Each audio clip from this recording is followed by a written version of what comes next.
I'm David. I own and operate Country Whatnot Gardens here outside of Rochester, Indiana, which is about an hour south of the Michigan state line. I grow 25 different species and varieties of bamboo and lots of other things. And some of those other things that I grow are tree peonies. I have, I believe, 8 different cultivars of tree peonies, including this one. This one, I believe, is Shima Daijin. And look at that color.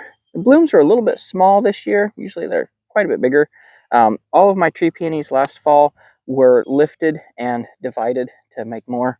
Out of those 8 varieties or so that I have, 8 cultivars, I think I am up to a total of, counting all the multiples that I have of each one, I think I'm up to 21, 22 tree peony plants in the garden, something like that. But check out the color on this. It's so shiny. It's almost metallic, and the fragrance is unbelievable. I wish I could capture the fragrance in a video.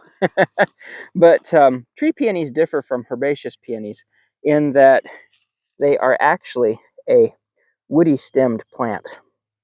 And unlike herbaceous peonies, you would not be cutting back those stems in the fall. If you did, you could lose decades of growth. But this is one of a few that are currently in bloom in the garden. And let's go take a look at some of the other cultivars that are in bloom. This cultivar, again, small flower because it was lifted last year, divided, and then set back in the ground. You can see the overall size of the bush. Ordinarily, this flower would be quite large. It's about half its normal size. But you can see the crinkled texture of the petals, how beautiful that is, that texture. This cultivar is called Hanaki Soy, and it is one of the oldest, if not the oldest, cultivars of tree peonies that I have. This was bred in Japan by, I believe it was Chugai Nursery, before 1910. So it is at least that old and probably older. But we can come down around here and take a look at these stems down here. I don't know if my microphone can pick that up, but it's a very hard, brittle wood, and it comes up from a kind of a clump down here, just above the crown that's underground. And all these originate from one point, and you can see it's put up a new one, right? Let's see. You get my camera right.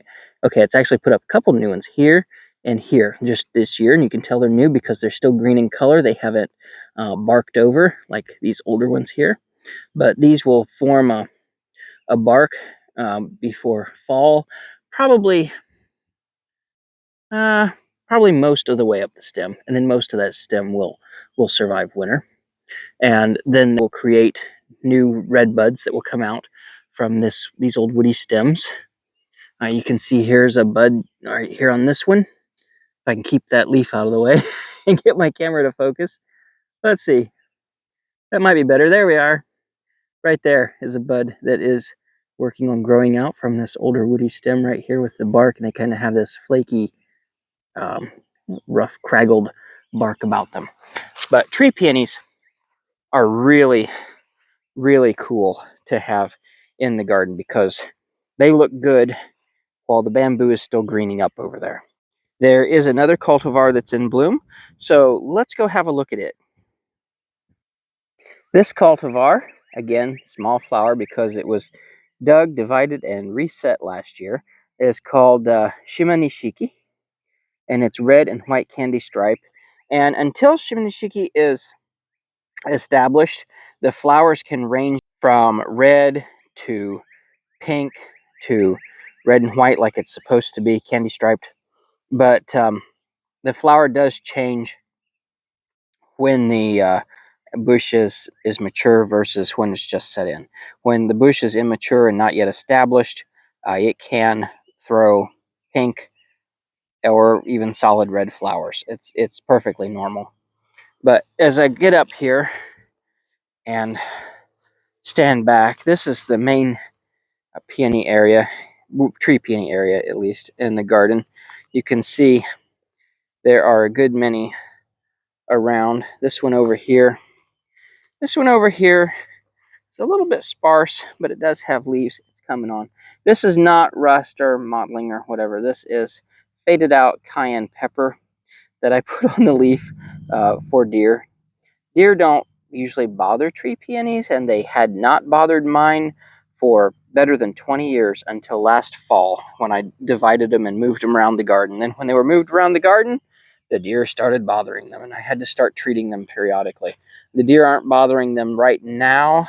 I put it on more so as a precaution, but I think the deer will go back to not bothering them. And again, this is cayenne pepper scabbed on there. But this here is an intersectional peony. That is a hybrid of a tree peony and a herbaceous peony. It's also referred to as an Ito peony. The cultivar on this one is first arrival, and it will have decently sized pink flowers. Then you can see some of the others that were divided and moved around here throughout this area. And I did get a few new ones last fall. Every several years, I'll get 2 or 3 new varieties. I've got a couple new ones on order for this fall too. That's the thing about tree peonies. If you want tree peonies, peony season is typically, in my area at least, October is when you want to divide them or set them in. But to get them and to get the ones you want, you have to speak for them early, like in January, to get them the following October. So be sure to get on that early if you want tree peonies. But a lot of things in the nursery trade are that way.